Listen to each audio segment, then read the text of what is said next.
महाराष्ट्र राज्य बारा बलुतेदार महासंघ व मायक्रो ओबीसी बलुतेदार विमुक्त भटके समाजाच्या जिल्हा बैठक संपन्न। संत महात्म्यांच्या नावाने वेगवेगळ्या समाजाची आर्थिक विकास महामंडळ स्थापन करून हे सरकार जातीजातीमध्ये द्वेष निर्माण करीत आहे, असा आरोप महाराष्ट्र राज्य बारा बलुतेदार महासंघ प्रदेशाध्यक्ष कल्याणराव दळे यांनी केला।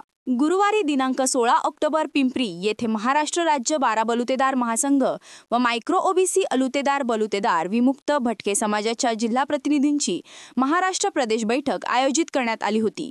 या बैठकीनंतर घेण्यात आलेल्या पत्रकार परिषदेत निमंत्रक व महासंघाचे प्रदेश कार्याध्यक्ष सतीश दरेकर, प्रदेश सरचिटणीस चंद्रकांत गवळी, शशिकांत आमणे, मुकुंद मेटकर, किशोर सूर्यवंशी, सतीश कसबे, चंद्रकांत कापडे, बाळासाहेब शेलार, पुणे जिल्हा बारा बलुतेदार महासंघाचे जिल्हाध्यक्ष सोमनाथ भाऊ शेळके, पिंपरी चिंचवड शहराध्यक्ष महेश भागवत, पुणे जिल्हा कार्याध्यक्ष अभिमन्यू दहितुले तसेच राज्यभरातून आलेले जिल्हा व तालुका प्रतिनिधी उपस्थित होते। यावेळी दळे म्हणाले की ओबीसी समाजातील आरक्षित असणाऱ्या राजकीय जागा, शैक्षणिक सुविधा, नोकरी व व्यावसायिक कर्ज, अनुदान सुविधांचा लाभ माळी, धनगर व बंजारी समाजाने मोठ्या प्रमाणात घेतला आहे। या लाभापासून ओबीसी प्रवर्गातील मायक्रो ओबीसी बलुतेदार एसबीसी भटके विमुक्त समाज अद्यापही वंचित आहे। या वंचितांना विकासाच्या मुख्य प्रवाहात सामील करून घेण्यासाठी रोहिणी आयोगाची अंमलबजावणी करून न्याय दिला पाहिजे।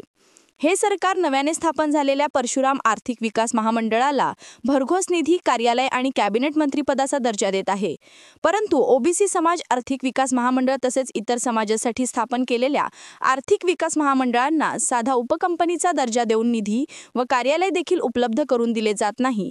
हा अन्याय दूर झाला पाहिजे। प्रताप गुरव यांनी सांगितले की मायक्रो ओबीसी भटके विमुक्त यांची ग्रामीण भागामध्ये एका गावात अवघे 4-5 कुटुंब असतात। मराठा ओबीसी कुणबी आरक्षणाच्या वादामध्ये ग्रामीण भागातील मायक्रो ओबीसी होरपळून निघाला आहे। त्याच्यावर अनेक गावात हल्ले झाले आहेत। त्याची संख्या कमी असल्यामुळे दखल घेतली जात नाही। चंद्रकांत गवळी यांनी सांगितले की आजच्या बैठकीमध्ये रोहिणी आयोग लागू करावा, ओबीसी समाजाची जातनिहाय जनगणना करावी तसेच विविध आर्थिक विकास महामंडळांच्या निधींबाबत आतापर्यंत केलेल्या खर्चाची श्वेतपत्रिका सरकारने काढावी, अशी मागणी राज्य सरकारकडे करण्यात यावे, असे ठराव मंजूर करण्यात आले। येणाऱ्या काळात मायक्रो ओबीसी बलुतेदार भटके विमुक्त एसबीसी समाज मोठे संघटन उभारणार आहे। आगामी स्थानिक स्वराज्य संस्थांच्या निवडणुकांमध्ये प्रत्येक जिल्ह्यामधून महासंघाच्या मदतीने किमान 10 उमेदवार उभे करण्यात येतील व सामाजिक जनजागृती करण्यात येईल। यावेळी पिंपरी चिंचवड महानगरपालिका शिक्षण मंडळाचे माजी सभापती अभिमन्यू दहितुले यांची बारा बलुतेदार महासंघाच्या पुणे जिल्हा कार्याध्यक्षपदी निवड करण्यात आली। महासंघाचे प्रदेशाध्यक्ष कल्याणराव दळे यांच्या हस्ते दहितुले यांना नियुक्तीपत्र देऊन सत्कार करण्यात आला।